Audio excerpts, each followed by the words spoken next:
My name is Pummel, and I play a warlock called Copium for Fusion on Benediction Alliance. This video is for warlocks who want to go above and beyond in Sunwell for their guild. Tips and tricks for a surefire week 1 success.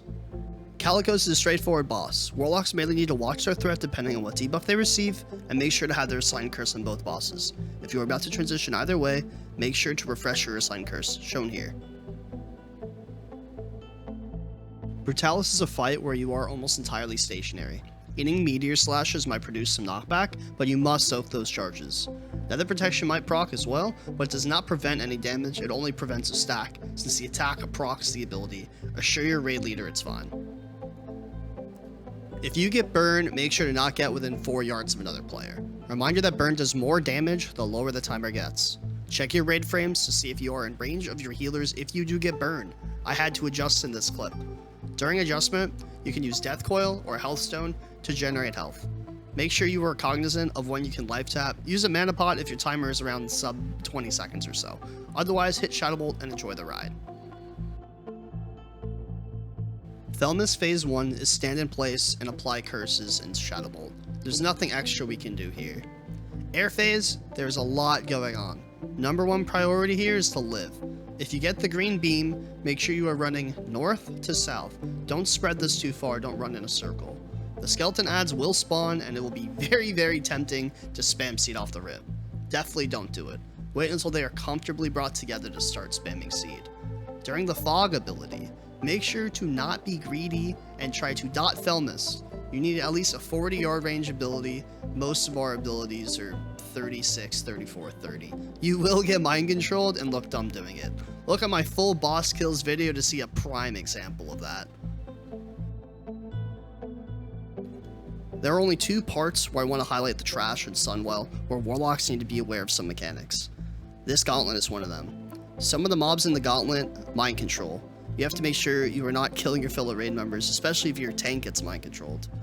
You have to make sure your assigned curse is always up, and please be aware of your surroundings. If you try to fear something, and it paths in a wonky way, and it heads up the ramp and pulls a second pack, your raid might not be able to survive both at once. Twins is a race. I use Prism as my second trinket here.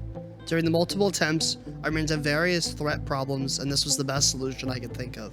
If you really trust your tank, send it double to DPS trinket for sure.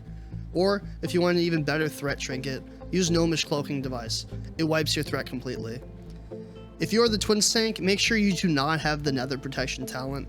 This will make sure that it goes onto the raid and you won't be taking anything.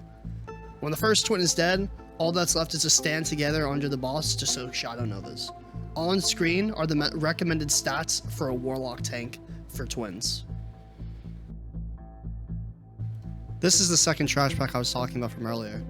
Just stand back, seed, and watch them evaporate. Don't get too close, you will die. The hardest fight of the tier, Muru. Also the one where warlocks have the most responsibility. On pull, make sure to pre-cast based on your pull timer, and immediately curse. Angle your camera so the door's not in the way. If your curse a wreck, you must hit the boss as your focus to make sure that curse does not fall off. Melee do the majority of the Muru damage in this phase. Warlock killing priority is Sentinels then spawns, over Berserkers, over Muru. When avoid Sentinel spawns, get curses up immediately if Curse of Weakness is your assignment that is your number 1 priority. The Sentinel dies pretty fast, they only have 150k HP. Once the first one dies, make sure to enslave a spawn, and then get rid of the rest of the spawns as soon as possible. The Shadow Bolt Volley does a ton of raid damage.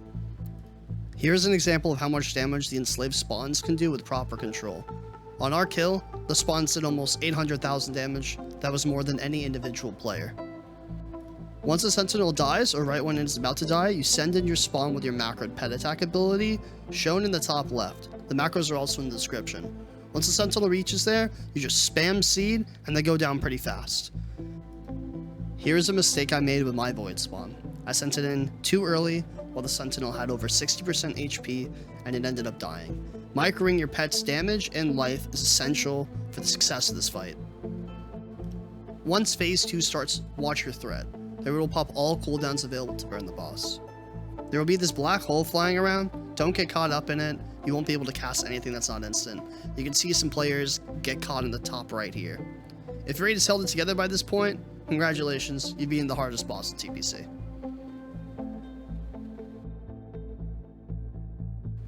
On to Kiljaeden. At the start of the fight, I like to use an arcane bomb to assist the melee.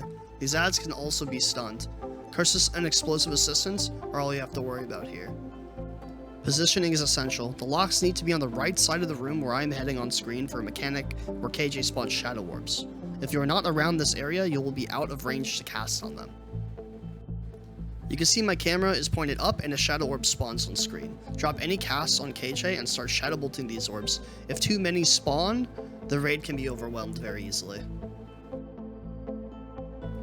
If you get Fire Bloom, make sure that you're not hitting anybody else around you. If you're already not near anybody, you can just stand there and keep casting Shadow Bolt on KJ. You have a lot of health, it shouldn't do that much damage to you, and your healers should be able to keep up with the damage. At 85%, KJ will engage to phase 3. This is when he summons some Sinister Reflections. These are unCCable, uncursive tonguesable. Your tank needs to gather them as fast as possible. But as a Warlock, once they're gathered in the right place, you can just spam Seed of Corruption on KJ to get them down as fast as possible. These are your new #1 priority. I want to highlight another error I made here. My back was too close to the wall, and I relied on looking up to see meteors. You must remain in this area so you can kill shadow orbs, but stand a bit off the wall and make sure you're watching the ground in the sky once the meteors start falling. You can die really easily if you stop paying attention. I hope this video makes you feel more comfortable about your responsibilities as a Warlock in Sunwell. If you liked what you saw, please like, comment, and subscribe. It really helps grow the channel. See me over at twitch.tv/itspummel or join my Discord if you have any more questions. Links in the description. Available to chat anytime.